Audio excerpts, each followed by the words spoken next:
On February 24th, 2022, I woke up at 8 in the morning and checked my phone.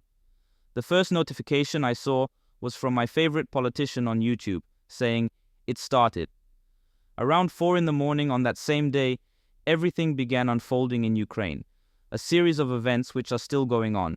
For 8 consecutive days, I found myself falling asleep and waking up to news updates. I couldn't sleep properly because I didn't believe it was for real.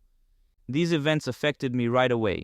I lost my company in Russia due political reasons, and later on, due economical. Many things with my job have stopped because of the unpredictable future inside of the Russian market. In the initial months of the war, propaganda surged from all sides. From the West, I have seen so many targeted lies. No matter what news, they were always starting and ending with the same message: Russia is evil and we have to defeat it.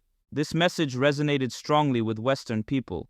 The amount of help Europeans gave to Ukrainians is fascinating. It was really nice to see how people helped those who were escaping the war. Though, why the same people did not help Arabs when their own countries were bombing them for the past 2 decades is another topic to discuss. And all of these days, weeks, and months, we heard the same propaganda over and over again. Russia is evil because it attacked. We will save Ukraine and its own democracy. At the end of the march, when everyone in Russia and Ukraine were preparing for the end of the war, suddenly the negotiations in Istanbul were not signed.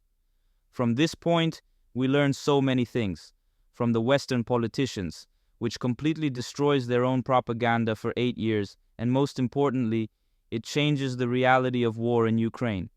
Apparently, from the words of ex-Chancellor of Germany, Angela Merkel, Europe was lying to Russia for 8 years. The Minsk Agreement, signed with Russia in 2014, was allegedly a ploy to buy time for Ukraine to acquire more weapons. Stoltenberg, Secretary General of NATO, said, "Didn't start in February last year. The war started in 2014, and since 2014, NATO allies have provided support to Ukraine with training, with equipment, so the Ukrainian armed forces were much stronger in 2022 than they were in 2014. And of course that made a huge difference when President Putin decided to attack Ukraine. Again, evil Russia for 8 years talked about the Minsk Agreement, and there is the democratical West, who for 8 years were telling lies to Russia, Western and Russian citizens, to everyone. Meanwhile, the West constantly supplied increasing amounts of weapons to Ukraine. From the conflict's onset in 2014, the West had no intention to uphold any agreements. The absurdity lies in the fact that everyone in the West with a smile on their face was telling the same things. We gave time to Ukraine. War would happen anyway. Now we will give more weapons. In other words, Western politicians proudly told the entire world that they are untrustworthy and incapable of upholding agreements. What makes it worse is that after 1 year, the head of the Zelensky party, Arakhamia, says that the war could have ended in the spring of 2022. It was necessary to agree to neutrality and non-entry into NATO. In my opinion, they, Russians, really believed until the very end that they could put pressure on us so that we would take neutrality. This was the main thing for them. They were ready to end the war if we accepted neutrality, like Finland once did. And we will give an undertaking that we will not join NATO. In fact, the key point was this: what made them change their mind? The second Churchill of his nation, Boris Johnson.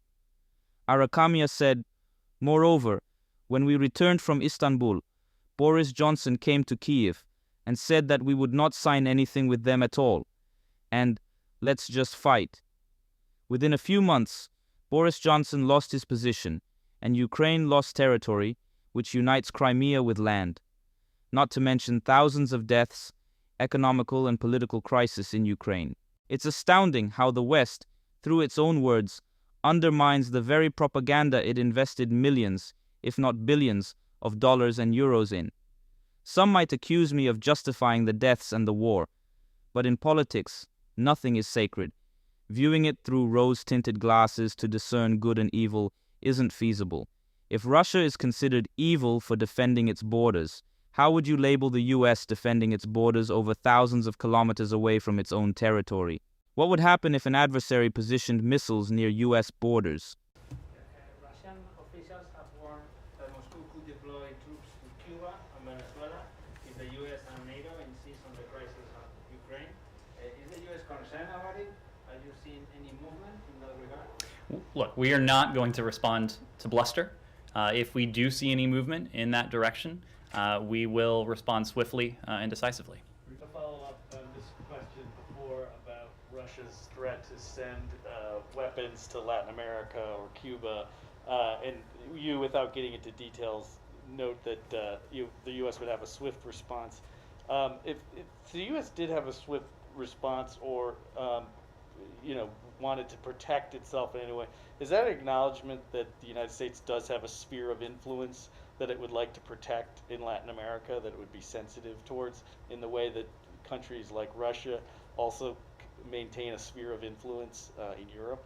This is not about spheres of influence. This is not about concepts that, insofar as we are concerned, are relics of the last century. For us, this right now is in the category of bluster. So I'm not going to entertain a hypothetical. But again, if we see anything like that come to fruition, we would respond decisively.